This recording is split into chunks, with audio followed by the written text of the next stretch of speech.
1971 में एक American airline के जहाज को टेक ऑफ किए अभी चंद मिनट ही गुजरे थे कि सबसे पीछे वाली सीट पे बैठे एक पैसेंजर ने एयर होस्टेस को अपने पास बुलाया और हंसते हुए एक चिट्ठी उसको थमा दी।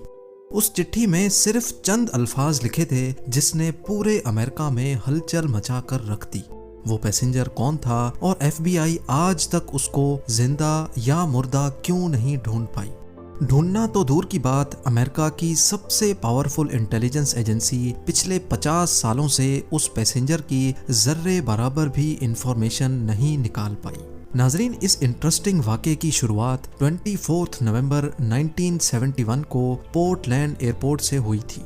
एक शख्स जो बज़ाहिर बिजनेसमैन लगता था, उसने पोर्टलैंड से सिएटल का टिकट बुक करवाया और सीधा जहाज की तरफ बढ़ने लगा।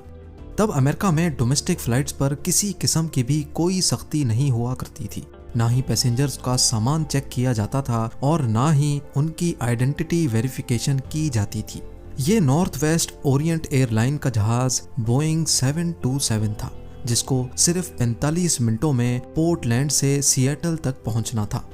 सन ग्लासेस लगाए एक ब्रीफ केस के साथ डैन कूपर नामी ये पैसेंजर इस जहाज में सवार हुआ और अपनी पसंद की सीट पर जाकर बैठ गया, जो जहाज की सबसे आखिरी सीट थी। उसने अपने लिए एक ड्रिंक ऑर्डर की और साथ ही सिगरेट भी जला ली।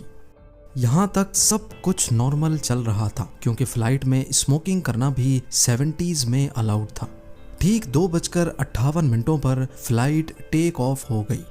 टेक ऑफ होते ही डैन कूपर पीछे मुड़ा और पास में बैठी एयर होस्टेस को हंसते हुए एक एनवलप थमा दिया। एयर होस्टेस, जिसका नाम फ्लोरेंस शॉफनर था, उसने जब वो चिट्ठी पढ़ी तो जैसे उसके पैरों तले जमीन ही खिसक गई। Miss, I have a bomb here and I would like you to sit by me. मेरे पास बॉम्ब है और मैं चाहता हूँ कि आप मेरे बराबर में आकर बैठ जाएं।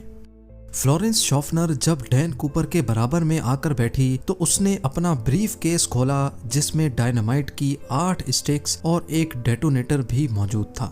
इन शॉर्ट, जहाज हाईजैक हो चुका था और डैन कूपर की टोटल 3 डिमांड्स थीं।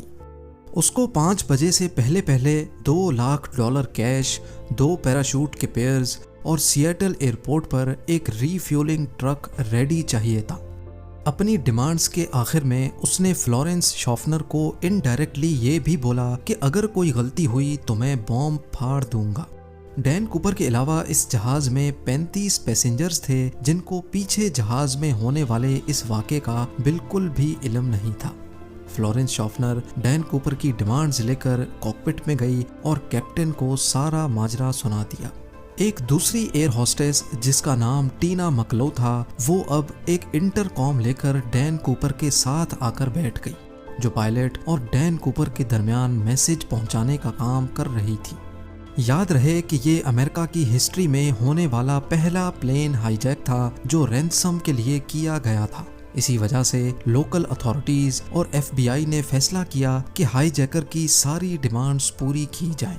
जाहिर है अथॉरिटीज को भी मालूम था कि डैन कूपर उनसे भागकर ज्यादा दूर नहीं जा पाएगा।